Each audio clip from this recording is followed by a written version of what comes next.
High, এভাবে করে মারে নাকি? এ রাম, তুমি তো একদম ডাকাত।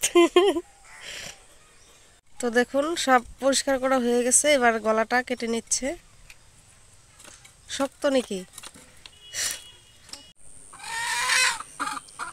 নমস্কার বন্ধুরা, আশা করি আপনারা সকলে ভালো আছেন।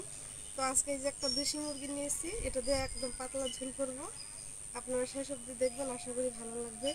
তো আজকে আমি কাটবো না মুরগিটা, আমার ননদ এসছে আর ভাগ নিয়েছে, ওরাই কেটে দিবে। তো আপনারা দেখতে থাকুন। হাই, এভাবে করে মারে নাকি? এ রাম, তুমি তো একদম ডাকাত। ইস রাম।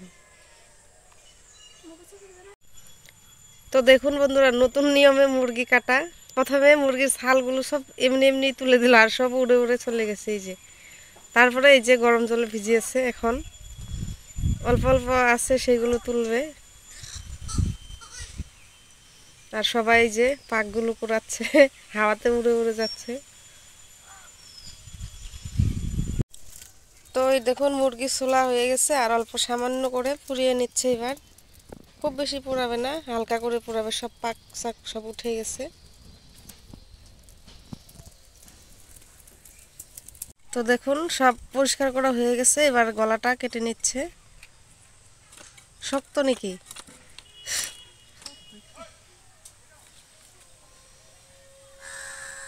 এবার মুরগিটাকে ভালো করে কেটে নেবে, পরিষ্কার করে নিয়েছে।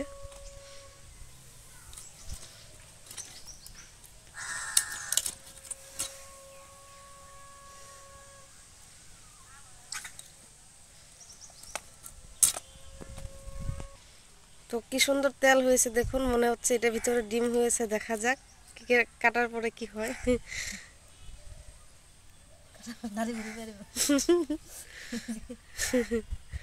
প্রচুর তেল হয়েছে, খেতে অনেক ভালো লাগবে।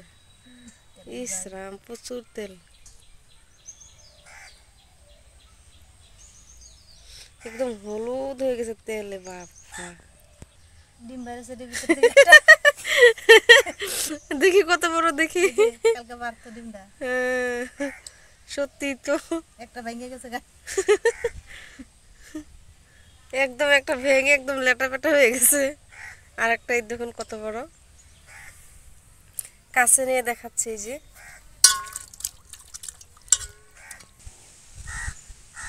কত বড় ডিমটা, কত সুন্দর।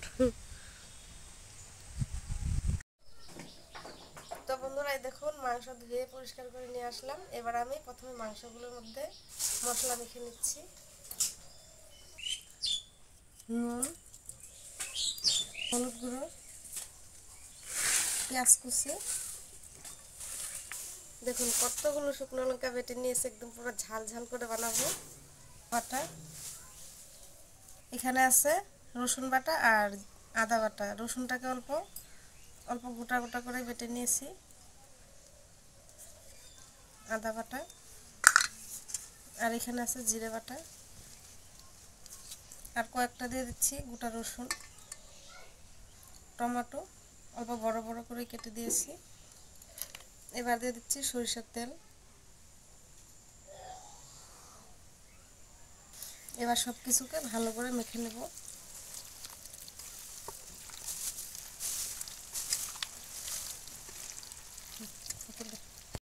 তো ভালো করে মেখে নিয়েছি, এবার ঢাকা দিয়ে রাখছি। আর এদিকে আমি উনুনটা ধরিয়ে নিচ্ছি। তো বন্ধুরা উনুনটা ধরিয়ে নিয়েছি, এবার আমি কড়াটা বসিয়ে দিচ্ছি। আর এদিকে প্রথমে আমি আলুগুলোকে ভেজে নিচ্ছি। এই যে দেখুন ছোট ছোট আলু ছুলে রেখেছি, প্রথমে আলুগুলো ভেজে নিচ্ছি। কড়া গরম হয়ে গেছে, কড়ায় তেল দিয়ে দিচ্ছি। আর আজকে প্রচন্ড হাওয়া, একদম আগুনটা এলোমেলো হয়ে যাচ্ছে। এবার আলুগুলোকে দিয়ে দিচ্ছি।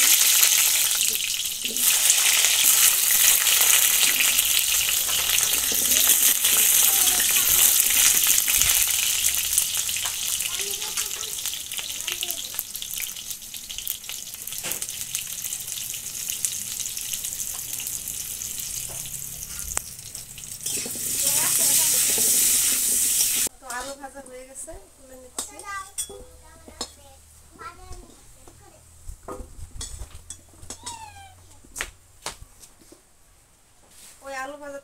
আর অল্প তেল দিয়ে দিচ্ছি, ফোড়নে দিয়ে দিচ্ছি একটা গোটা তেজপাতা মাঝখান থেকে ছিঁড়ে, এখানে আছে গোটা গরম মশলা আর শুকনো লঙ্কা,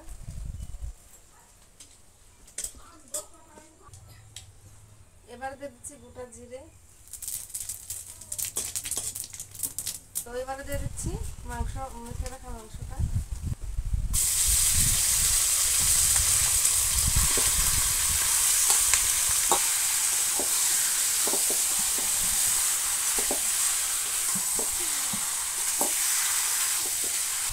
দুই তিন মিনিট এভাবে নাড়িয়ে তারপর ঢাকা দিয়ে দেবো। এবার আমি ঢাকা দিয়ে দিচ্ছি। তো অর্ধেক রান্না হতেই খবর এলো যে এক জায়গাতে আমাকে যেতেই হবে। তো সেই সময় ননদে মাংসটা কষিয়ে একদম ঝোল দিয়ে আলু টালু দিয়ে দিয়েছিল। তারপরে আমি এসে বাকিটুকু করলাম আবার। তো দেখুন রান্না হয়ে গেছে, সবার শেষে ধনেপাতা দিয়ে এবার নামিয়ে নেব। এখন ধনিয়া পাতা প্রচুর পাওয়া যায় তাই দিয়েছি, না থাকলে তো না দিলেও হতো।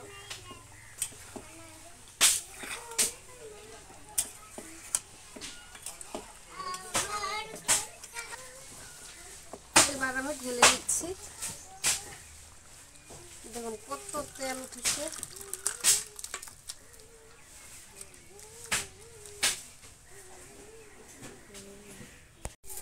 তো দেখুন নামানোর পরে কত সুন্দর দেখা যাচ্ছে, আর যত সুন্দর দেখা যাচ্ছে তার থেকেও খেতে কিন্তু অনেক ভালো হয়েছিল। তো আজকে আর খাওয়াটা দেখাতে পারলাম না। তো সবাই ভিডিওটা আপনাদের কীরকম লাগলো বা রেসিপিটা অবশ্যই জানাবেন, ভালো লাগলে লাইক শেয়ার কমেন্ট করবেন।